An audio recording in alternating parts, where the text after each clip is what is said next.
Halo, selamat malam semuanya teman-teman. Gimana kabarnya? Lama ya tidak bertemu di Facebook. Ya, lama tidak bertemu di Facebook karena Facebookku rada sosot ya.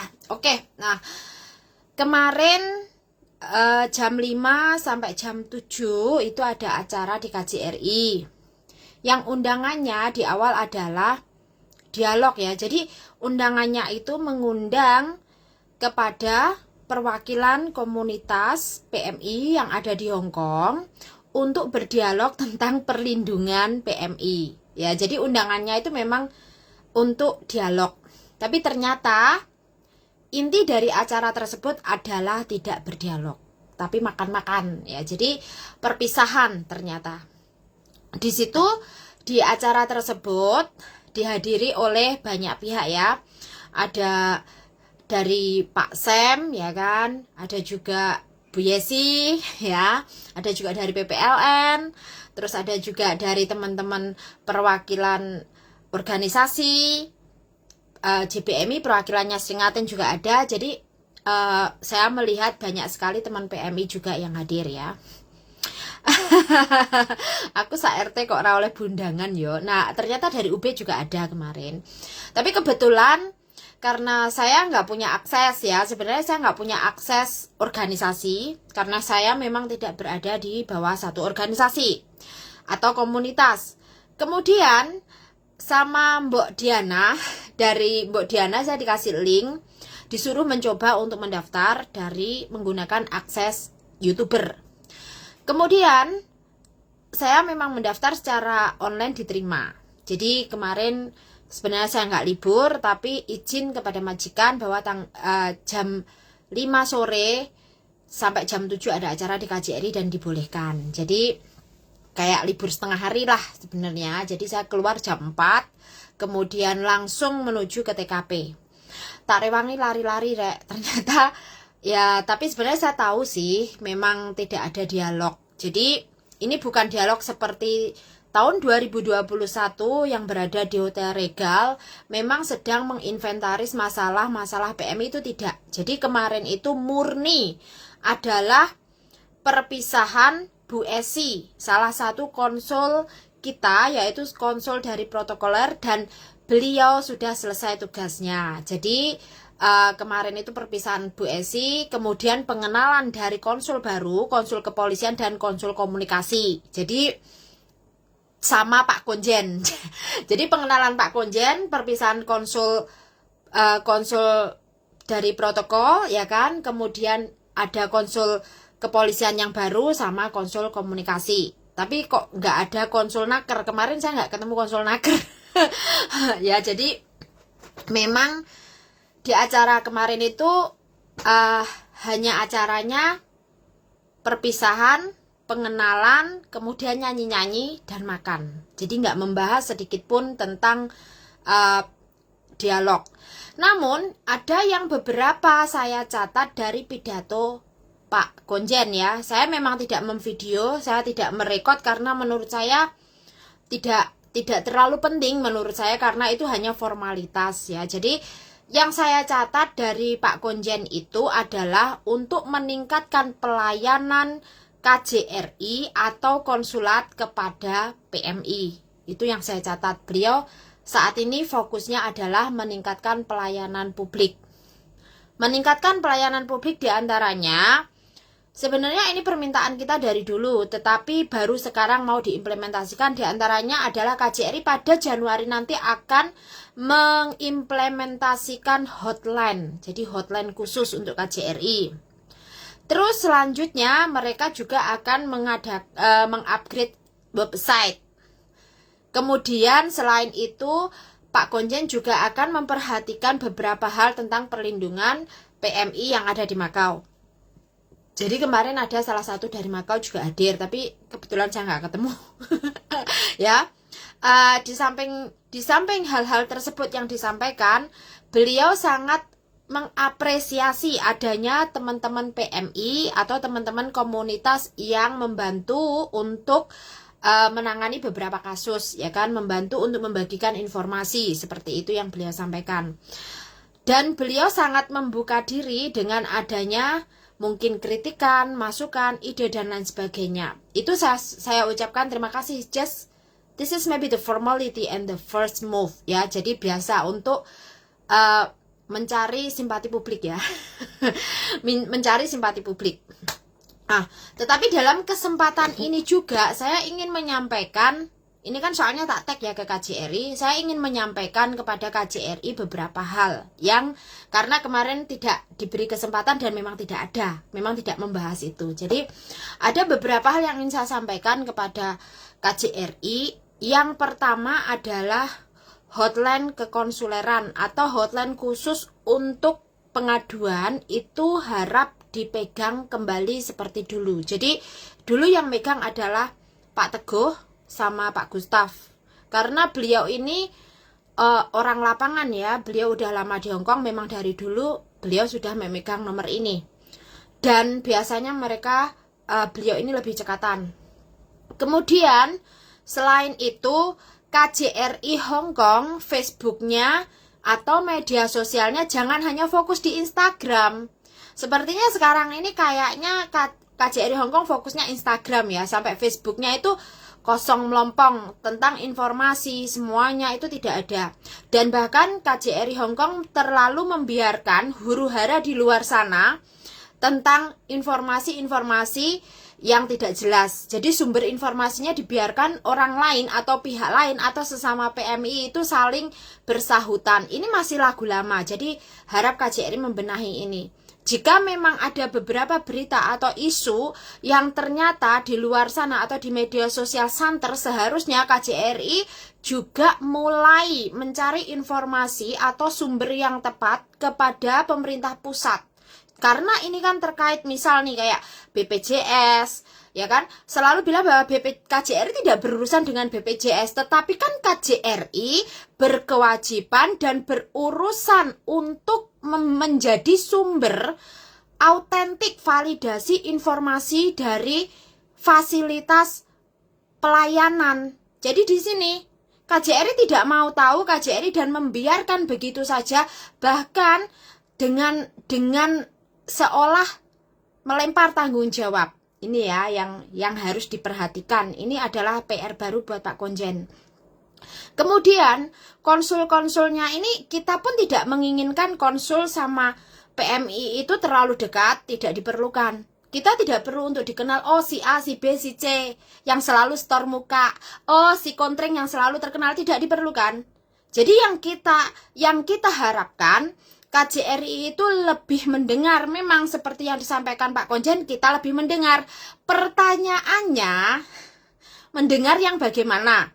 Kalau hanya mendengarkan saja, kita sudah lama didengarkan, tapi tidak ada follow up ataupun bukti konkret dari pendengaran yang sudah disampaikan. Ya kan? Kita sudah didengar. Dari beberapa tahun lalu kita hanya didengar.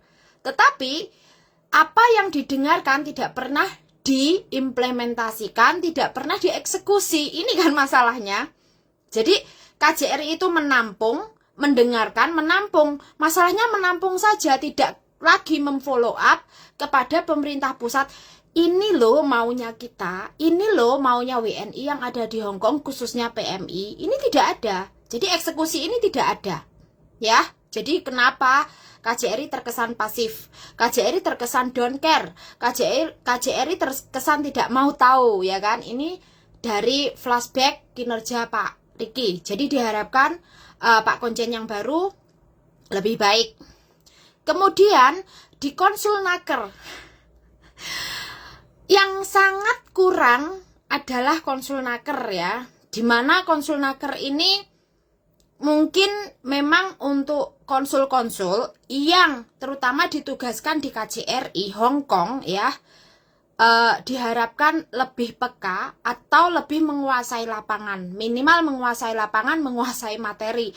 Jadi biar tidak nanti menghadapi teman-teman ini tidak hanya nervous karena Anda akan menghadapi beberapa mainstream di sini dari teman-teman yang mana mereka sudah punya modal duluan dari praktek lapangan seperti itu. Jadi yang dilakukan adalah koordinasi dan stop untuk mengklaim. Di sini tidak hanya berlaku bagi KJRI-nya, tapi juga konselornya. Karena selama berdialog, setiap kali berdialog, tidak hanya satu kali ya, karena saya juga menghadiri itu 3 kali, saya nggak mau lagi hadir. Karena kenapa? Dari konselornya atau organisasinya selalu mengklaim bahwa saya sudah melakukan ini, saya sudah melakukan ini, ya. Kemudian KJRI pun sama, tidak mau kalah. Jadi seolah antara konsul sama konselornya ini saling saingan mencari poin. Jadi saling saingan mencari poin, sudah melakukan kerjaan seperti ini, kita sudah melakukan seperti ini, tapi mereka tidak fokus masalah sebenarnya di mana.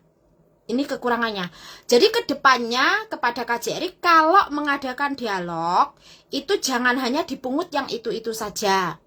Terus di saat mungkin karena dialog itu tatap muka tidak semuanya hadir atau tidak mungkin ruangan itu memuat keseluruhan ya. Jadi muatan ruangan juga terbatas, kita tahu. Jadi kalau misal ada terjadi satu sesi, kemudian ada sesi berikutnya juga boleh membuat polling di online. Jadi KJRI manfaatkan saja media sosialnya. Ada tidak ada isu seperti ini, adakah usulan dari teman-teman PMI, silahkan sebutkan di kolom komentar. Itu mungkin juga jadi dari media sosial ada yang dari langsung ada, karena meskipun kita ya mungkin yang bisa hadir itu benar mewakili mereka, tetapi kan tidak bisa sepenuhnya perwakilan itu mungkin bisa sama. Jadi di sini yang mungkin boleh digunakan. Terus di sini memaksimalkan Facebook KJRI sebagai sumber informasi. Apapun itu sumber informasi, entah BPJS, semuanya yang terkait dengan fasilitas kepemerintahan, fasilitas tentang pelayanan kepada WNI termasuk PMI ataupun isu apapun tentang PMI, stop melibatkan pihak ketiga, stop melibatkan PMI lainnya sebagai pihak lain untuk menyampaikan atau sebagai corong atau mungkin sebagai speaker. Itu harus di stop. Diusahakan KJRI duluan ya, baru teman-teman PMI biar mengakses dari KJRI. Jadi sumbernya itu hanya KJRI. KJRI hanya the only one yang duluan. Jadi bukan Anda mengabarkan kepada orang yang Anda kenal. Kemudian Anda meminta orang ini mengupdate di status mereka, mengupdate di media sosial mereka. Nanti ini kesan seperti ini kalau dilanjutkan itu akan timbul sebuah preference ya. Terus kemarin Bapak Konjen juga memberikan nomor. Itu ya saya sangat berterima kasih ya. Tetapi bagi saya tidak sepenting itu nomornya, karena memang menurut saya nomor Konjen itu kita hubungi hanya di saat sesuatu yang memang urgent banget. Kalau tidak urgent banget terkait mungkin sesuatu yang urgent, tidak mungkin lari ke Pak Konjen. Namun yang saya sarankan teman-teman, kalau menyimpan nomornya Pak Konjen itu ya jangan obah sidik golei. Terus kalian menjadikan itu sebagai sebuah ruang istimewa ya.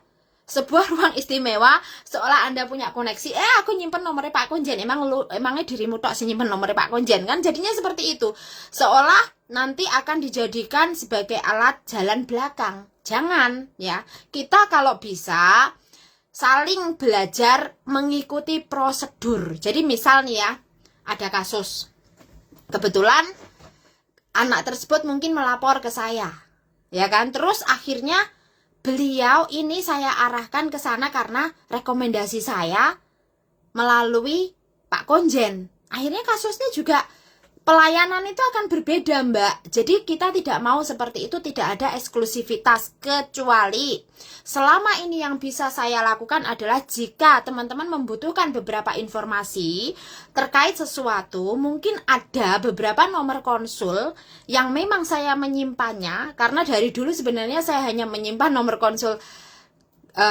keimigrasian ya, dari dulu saya punya. Nah, mungkin kalau terkait keimigrasian atau paspor atau apa berhubungan dengan informasi seperti ini, tak kasih nomornya, kamu tanya sendiri. Itu saya. Jadi tidak ada istilahnya menggunakan, oh mbak saya yang kasih nomornya mbak Kontreng. Mereka udah tahu, tetapi tidak perlu membawa-bawa namanya Kontreng seperti itu loh.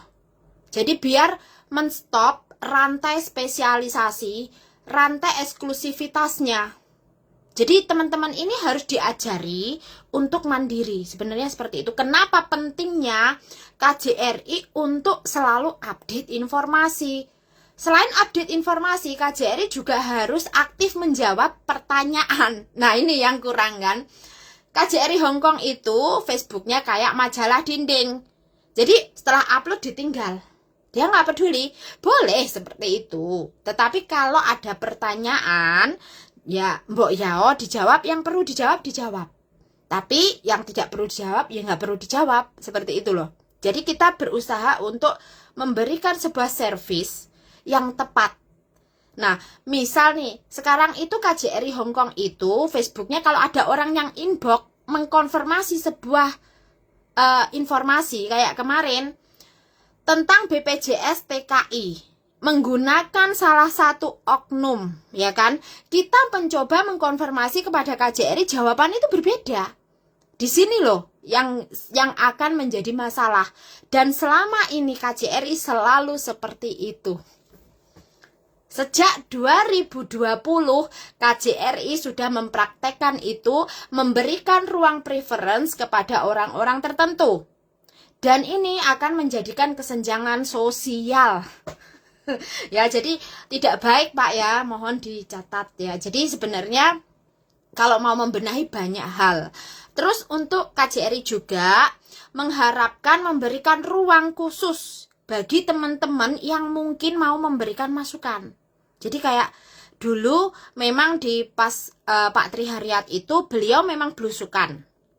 Tetapi di satu sisi beliau juga tidak mau kepemimpinan beliau flaws-nya dalam artian kekurangannya atau kelemahannya sampai terekspos di publik. Beliau nggak mau. Jadi beliau ketat di dalam juga. Beliau sangat ketat juga di dalam. Dia tidak mau jika nanti ada masalah di dalam, misal nih ya di dalam, dia tidak mau masalah ini mencuat sampai ke publik, sampai viral. Ini beliau. Jadi sebelum viral, beliau akan mencari orang-orang yang tepat untuk diajak diskusi. Kemudian mencari solusi. Jadi inventarisasi masalah, inventarisasi problem itu adalah fungsinya digunakan untuk mempertimbangkan solusi ke depannya. Tetapi selama ini di saat Pak Riki Suhendar tidak ada inventarisasi masalah. Yang saya lihat adalah beliau mengklaim kinerja konsulnya seperti apa, kemudian dari teman-teman konselor termasuk organisasi juga mengklaim apa kerja mereka. Jadi saling klaim ya, di situ yang saya lihat. Jadi kenapa kayak BPJS kemarin sampai konsulnakernya bisa menjawab bahwa tidak bisa, itu amanat undang-undang di mana seperti minta seperti diperlakukan seperti surat wali. Itu tidak, sangat disayangkan ya jawaban seorang konsul seperti itu. Seharusnya sih kalau kita mau melangkah mau mencoba untuk menyimak kembali beberapa peraturan di sana, baik surat wali maupun tentang BPJS, itu keduanya sama, karena secara undang-undang BPJS itu memang wajib tetapi bagi CPMI, bukan bagi PMI yang sudah di luar negeri. Dan itu pun juga terbukti di Perka nomor 1 tahun 2017 di ayat 8 ya, itu ada bahwa kita yang di luar negeri berkewajiban memperpanjang asuransi ketenaga kerjaan. Jadi tidak ada namanya BPJS di situ atau mengharuskan menggunakan produk yang namanya BPJS. Nah, di sini kan sementara kemarin KJRI juga tidak mau memfasilitasi tentang BPJS ini. Nah, ini juga menjadi masalah toh akhirnya. Kenapa setiap kali ada isu terkait informasi, terkait seharusnya ini tentang legalitas, KJRI selalu masa bodoh dan membiarkan teman-teman itu rame mengklaim masing-masing. Jadi aktivisnya mengklaim dia sudah merasa sudah bekerja, kemudian si oknum satunya akan dimanfaatkan lagi untuk mengeksposur, dan ini bermasalah sekali nanti ke depannya. Jadi jangan sampai ini terjadi kalau bisa di kepemimpinan Pak Yul yang kali ini. Diharapkan tidak seperti ini. Jadi misal ini ya, ada sebuah isu, kemudian ramai di media sosial. Jika salah satu dari kita mengkonfirmasi ke KJRI harus segera bergerak, mencari sumbernya dari mana dan apa sih validasinya, validnya seperti apa, kemudian membuat pengumuman. Di saat Pak Erwin dulu, saat diberikan ide seperti itu, beliau langsung gerak. Itu bedanya ya. Pak Erwin dulu beliau langsung gerak. Kalau saya inbox misal, Pak seharusnya seperti ini, ada seperti ini bagaimana, KJRI harus bersikap seperti apa, mereka langsung buat postingan kok. Jadi kenapa di saat posisi Pak Tri Haryat saya kurang nyinyir, saya nggak begitu nyinyir. Tapi kali ini di saat Pak Riki saya pun sudah nggak mau nyinyir, karena saya sudah nggak mau, karena setiap hari nyinyir juga capek ya kan. Buat apa? Kalau memang kamu nyinyir dan nyinyiran kamu dipertimbangkan kemudian dieksekusi, mungkin nggak masalah. Masalahnya dipertimbangkan tidak, didengar saja juga tidak, apalagi dieksekusi tidak ada. Jadi yang ada malah dibiarkan ramai sendiri, kemudian sesama PMI saling adu pendapat, dibenturkan, seolah memang mereka mau menonton dan tepuk tangan seperti itu. Itu yang terjadi kemarin ya. Jadi kali ini saya harapkan Pak Konjen yang baru ini kerjanya nyata dan lebih baik dan memberikan ruang itu. Dan satu lagi masukannya, waktu itu saya sampaikan kepada Bu Esi tapi tidak ada pelaksanaan ya. Itu kalau tidak salah di saat pertemuan di Ramayana, saya mengusulkan kepada KJRI di saat ada perbaruan tentang kebijakan terkait PMI, karena kita tahu secara undang-undang bahwa PMI yang proses untuk Indonesia itu tidak bisa jika tanpa agensi. Jadi di sini asosiasi majikan dari perwakilan PMI, baik individu maupun komunitas, kemudian dari agensi, perwakilan agensi, KJRI, kita itu harusnya duduk bersama. Jadi tidak hanya kalau dengan PMI saja ya kan, kemudian agen ya agen saja, tidak ada asosiasi majikan. Kalaupun ada nanti kita itu tidak duduk bersama. Jadi yang ada kesimpulan dari postingan KJRI itu akhirnya hanya menjadi satu penyampaian sepihak, seperti seolah tuntutan sepihak saja. Jadi seolah KJRI memihak PMI, tapi sebenarnya tidak memihak sama PMI. KJRI itu tidak memihak sama PMI gitu loh. Jadi kesannya memberi ruang kepada PMI untuk bersuara, tapi sama juga dengan tidak merangkul. Sebenarnya sama saja dengan membungkam juga, karena suara Anda hanya diendapkan, tidak ada perkembangan. Ya itulah kebohongan yang nyata sebenarnya. Jadi yang kita inginkan duduk bareng, perspektif dari PMI itu seperti apa, perspektif dari majikan seperti apa, perspektif dari agensi bagaimana. Kemudian di situ dari beberapa perspektif ini, mari kita sama-sama mencari win-win solution. Sebenarnya kan seperti itu. Sama seperti halnya kayak kemarin ini, peraturan PMK 96, terus masalah paketan seperti itu. Konsul Bea Cukai di saat saya minta untuk membahas ini, minimal membuat postingan tentang PMK 96 ini untuk apa, fungsinya kemana, kenapa PMI tidak dilibatkan, beliau tidak mau.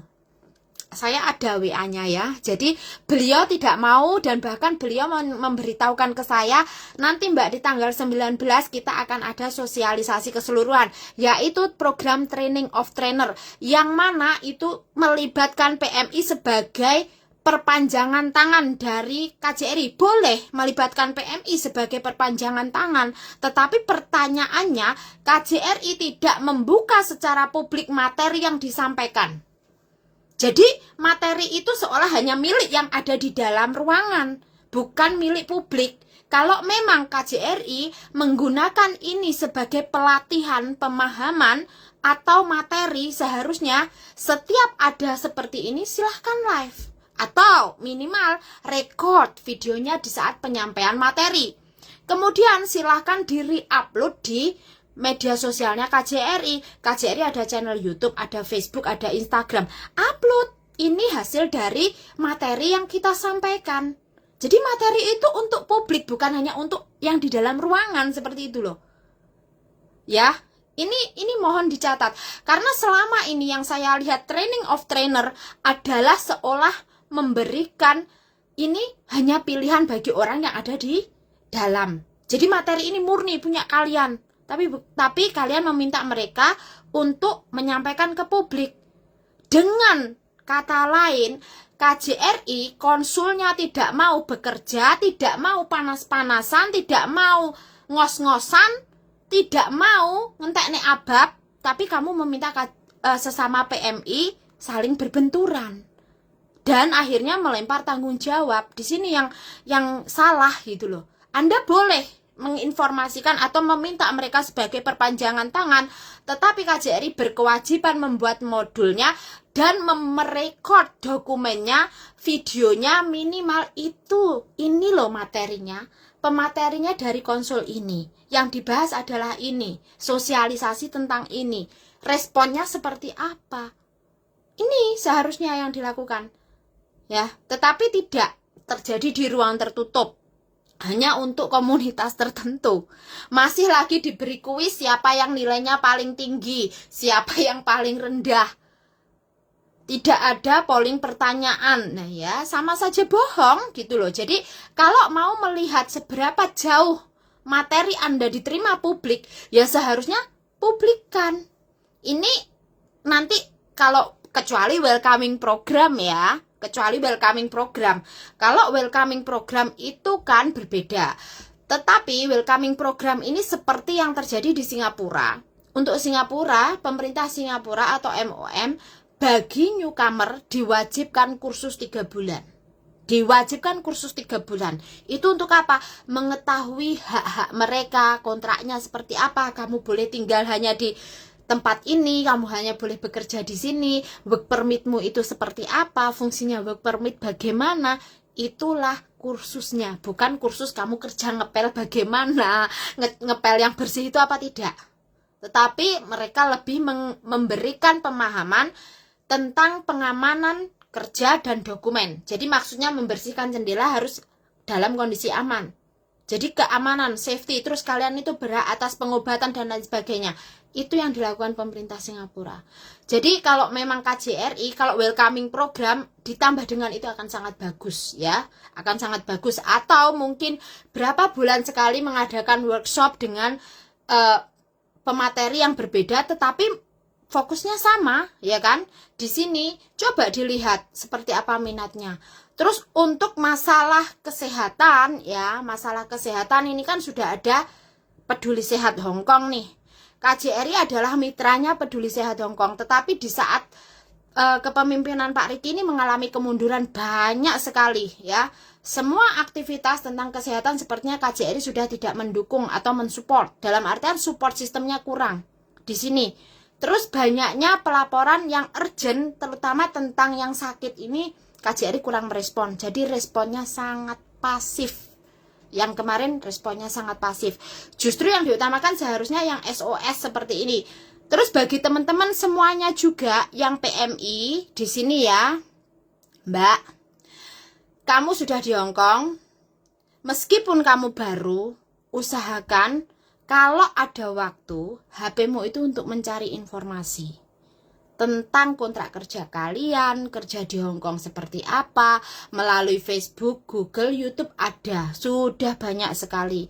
Jadi usahakan teman-teman itu aktif mencari informasi untuk kepentingan kalian sendiri. Karena tidak ada orang yang bisa membantu kalian selain pengetahuan kalian, ya. Catat ini. Harus aktif mencari informasi. Sekarang informasi banyak sekali. Kontrak kerja ditulis dengan berbahasa Indonesia. Kalian bisa mencari di tahun 2016 tulisan saya ada. Kalau di situ saya detailkan satu persatu. Di situ ada semuanya. Kalau untuk di labor juga ada kontrak berbahasa Indonesia, tetapi itu hanya kontraknya. Jadi hanya klausal-klausal di kontraknya. Tetapi kalau yang di 2016 tulisan saya itu adalah saya sadur dari IMU. Jadi di situ materi yang saya punya di situ lebih lengkap karena di situ saya detailkan jika tentang maternity leave seperti apa. Kalau hari libur Anda dikorupsi seperti apa. Teman-teman merusakkan barang seharusnya dendanya berapa dan hanya dibolehkan berapa, itu ada semua. Jadi tinggal berani tidak untuk membaca ya. Pintu utama kemarin masuk saya aja kaget. Biasanya lewat samping yang kepalanya kena pintu besi kejedot. Dande. Oke ya. Nah, jadi bagi teman-teman PMI-nya juga sama, harus aktif mencari informasi. Jangan sampai saya menerima telepon, Anda sudah di Hong Kong lebih dari 2 tahun dan Anda sudah 6 tahun kontrak. Anda masih menelpon saya tentang hak-hak finish kontrak. Ya. Kemarin masih ada, dia di Hong Kong 6 tahun hanya karena dia tidak mendapatkan long service majikan belenjani janji long service, kamu telepon saya. Padahal sudah tahu long service itu ada syarat ketentuan berlaku, ya kan? Selanjutnya Anda masih bertanya, oke, long service tidak dikasih, nggak apa-apa Mbak Kontring. Kemudian hak-hak finish kontrak saya itu apa? Hak paten finish kontrak itu apa saja? Di sini membagongkan Anda 6 tahun tapi Anda tidak tahu hak-hak paten finish kontrak.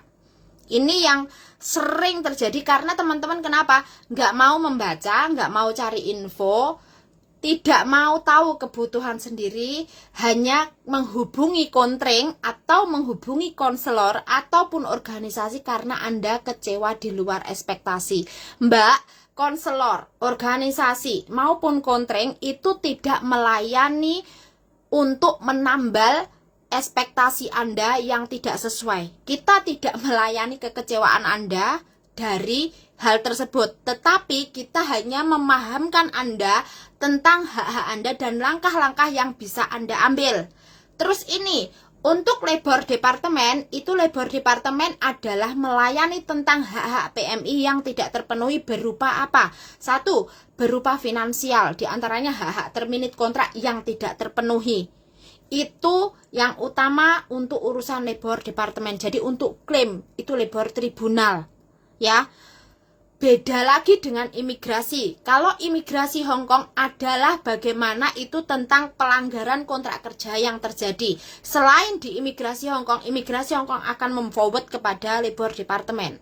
Dan Anda juga harus lapor ke KJRI. Sekali lagi kepada KJRI, kalau ini tentang laporan kontrak kerja, pelanggaran kontrak kerja, harap lebih teliti kembali ya Pak. Tapi sudah lumayan bagus untuk yang ini. Citizen service-nya sudah lumayan bagus. Tetapi untuk yang lain-lainnya mungkin perlu ada perbaikan. Karena tidak ada yang sempurna ya. Jadi kita tidak menuntut sempurna, tapi minimal KJRI sekarang harus lebih aktif lagi. Stop dengan kepasifan dan memberikan preference kepada pihak-pihak tertentu saja. Jadi training of trainernya tidak ada masalah, tetapi diharapkan materinya dipublikasi. Jadi materinya jangan hanya untuk milih orang yang ada di dalam ruangan saja, yang tahu hanya orang di dalam ruangan saja. Ini tidak fair bagi yang di luar sana, karena yang di luar sana juga pengen tahu kan, tidak hanya yang ada di dalam ruangan saja. Apalagi kalau ternyata yang diundang adalah perwakilan organisasi. Teman-teman perwakilan organisasi ini sudah mendapatkan materi di dalam organisasinya sedikit banyak gitu kan. Tetapi kan teman-teman yang di publik di luar sana kan tidak, ya kan? Tidak semua orang mau gabung organisasi, tidak semua orang mau cari informasi, tapi minimal tugasnya KJRI sudah gugur di situ kan. Kalau sudah mempublikasikan, memberikan materi ke publik, terlepas nanti publik mencari atau tidak, tinggal kekonsistenan KJRI mau mengupload atau tidak, ya kan?